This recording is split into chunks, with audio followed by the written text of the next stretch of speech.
Welcome back, everyone.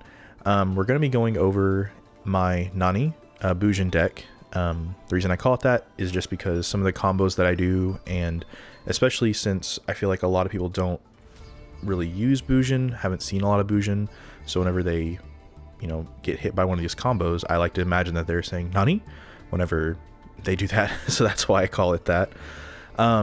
It's essentially almost the exact same as the previous deck profile. I only changed up a couple of cards, especially after playing through Master Duel a little bit, seeing what some of the better options were that I could do. I just kind of swapped those cards out, but just for going over its sake, we'll just kind of go over it again real quick. Bujin Hyruko, which is what we have right here, essentially a pendulum Bujin monster that lets me swap out one of my, or not necessarily swap out, but switch one of my Bujin XYZs into a different one, usually Susanoo into Amaterasu for me. The next card is Archfiend Eccentric. For this one, she's a good monster removal or spell trap removal, especially if I can summon another monster the same turn as her. She's good for the monster removal. Bujin Yamato, really good at in-phasing moving cards from the deck to the graveyard or into my hand, depending on what we want to do there. Bujingi Quillen, just a good card removal. Anything that's face up, doesn't have to be monster or spell, can be either or. Bujingi Turtle, a good defense card against effects, especially when it's in the graveyard. I have 2 copies of Bujingi Crane, just a good hand trap for your Bujin monsters, Beast Warrior Bujin monsters, to where they double their attack when they're attacking or attacked.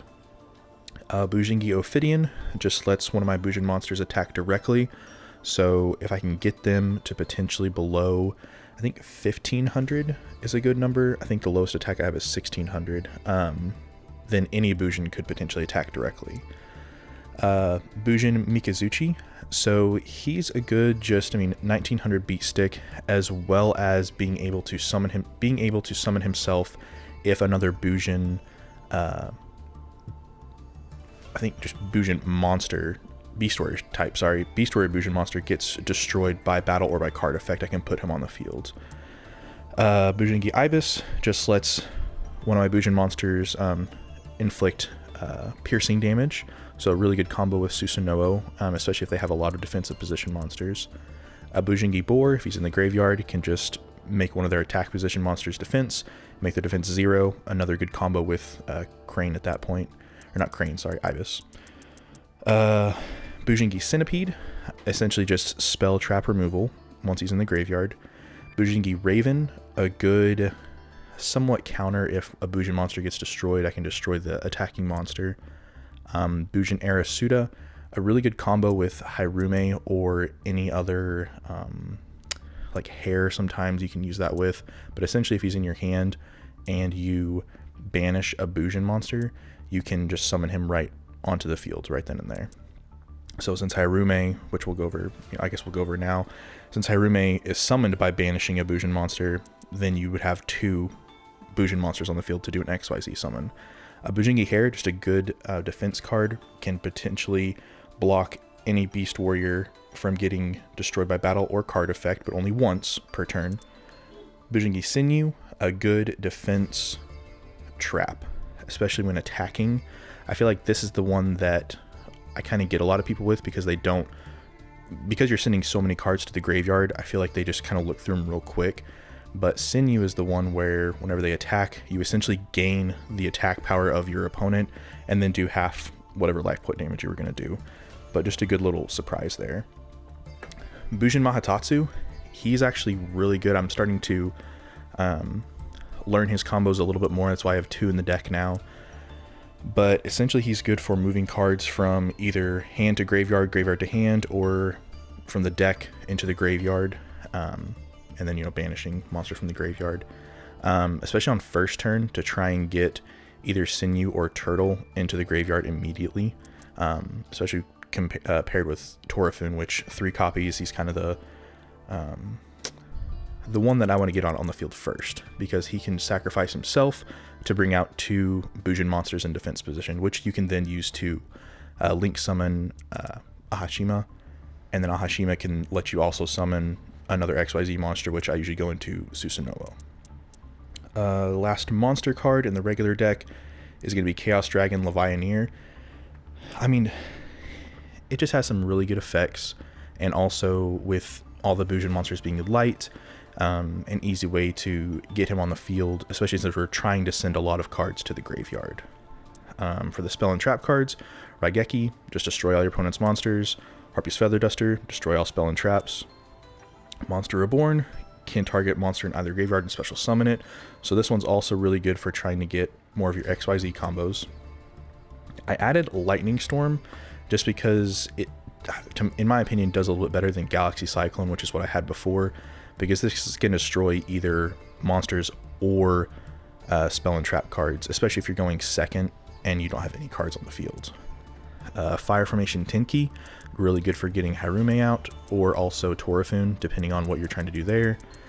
Mystical Space Typhoon, just, you know, spell trap destroy. Book of Moon can potentially stop somebody's combos, potentially, if you can put them into face down defense position. Forbidden Lance, I mostly have been using this as a defense card, especially whenever they pop something like Dark Hole, or their own Raigeki, something like that, to try and destroy a monster. I would just equip that and then potentially have Crane in my hand to block whatever attack they're going to try and do. Photon Lead, 2 copies, essentially just trying to help get monsters on the field. Windstorm of Atakwa, a good way to potentially end your opponent's battle phase when they try and attack. Raigeki Break, just a trap card that can destroy a target on the field, not necessarily monster or spell, it could be both. Sorry, you'd have to choose one, but you get what I mean. Karma Cut, just a good way to destroy opponent's monsters, especially if they have some with the same name in the graveyard. Drowning Mirror Force. Like I said before, the reason why I didn't do regular Mirror Force is because regular Mirror Force destroys cards. This just shuffles them back into the deck, and some monsters are immune to being destroyed by card effects. This would just get them off the field without, you know, kind of getting around that that block that they have. Floodgate Trap Hole, just a good way to put a monster into face down defense position. And then for the extra deck, we have number F0 Utopic Future. I haven't kept him out on the field at all. I usually just go straight into Utopic Draco Future, so that way it can't be destroyed by battle or card effects, and when the opponent tries to use a monster effect, I can just send card to the, you know, discard one of its material to stop that and potentially gain control of it if it's on the field. I now have 3 copies of Susanoo, just because with 2, I was running into games where if it took too long, it would have been nice to have a 3rd copy, and I wasn't really using Paladynamo or Tornado Dragon, so I just went ahead and got another copy of Susanoo. I also got another copy of Hashima. Kagutsuchi, essentially for him, he's a good protector, since he can discard a material to stop at least one Bujin monster getting destroyed. Bujinki Amaterasu, a good way to kind of continue your XYZ combos. Number 70 Malevolent Sin, just a good way to remove a card from the field if you need to do an attack.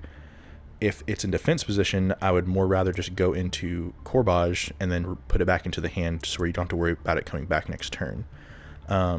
So Light Dragon at Ignister, it's Ignister, I don't know what it's called. But essentially for this, for me so far, has been a good XYZ monster to have out to protect against all your cards being destroyed by Dark Hole, Raigeki, you know, things like that, Lightning Storm, since it can just detach one of its material and protect you. And it's not limited to once per turn, that effect anyway. It also has a second effect where you can destroy a face-up monster, so a good way to do some destruction after you've protected yourself. I also have Drill Driver Vespinato. I just kind of have him as a potential piercing damage monster, and if I can have him and Corbage on the field next turn, I could potentially go into Utopic F0 Future, since he can't actually go into the same turn that Vespinato summoned. Double A Zeus, for him, and because coming from Duel Links, and I'm not going to lie, I'm trying to get used to main phase 2, so sometimes I forget to just go ahead and summon him. But a good way, if he doesn't get destroyed, he's a good way to clear out the field of your opponent, especially if they start playing a lot of, you know, face down traps, things like that, or if they start trying to place a bunch of monsters, just pop his effect, which can be on his turn, and you just clear the whole field besides himself. Ahashima, this is what I'm usually going to go into first turn if I can, especially if I have an extra Bujin monster in my hand, because then she would allow you to go into another XYZ summon once she's summoned. And then last but not least, Blackluster Soldier, Soldier of Chaos.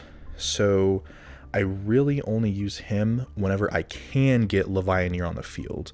Levianeer, because he's a level 7 or higher monster, would let Chaos, you know, Soldier of Chaos gain the effect where he's not destroyed by card effects and also can't be targeted by it. So I kind of like that effect, and especially if I can get Levianeer on the field. But yeah, but other than that, that's the Nani Bujin deck that I have, and yeah, so I mean that's what it is going forward. I don't think I'll make any changes. This is the same deck that I have in real life. It's definitely not a meta deck. It's not something that you're going to, you know, blow the competition away with. You can and will brick with this deck. There's definitely a lot of chinks in the armor, especially with like Necro Valley stuff that can block graveyard effects, Masked Hero Dark Law, you know, making stuff immediately go to banished, stuff like that. But I mean, overall, I think it's a fun deck.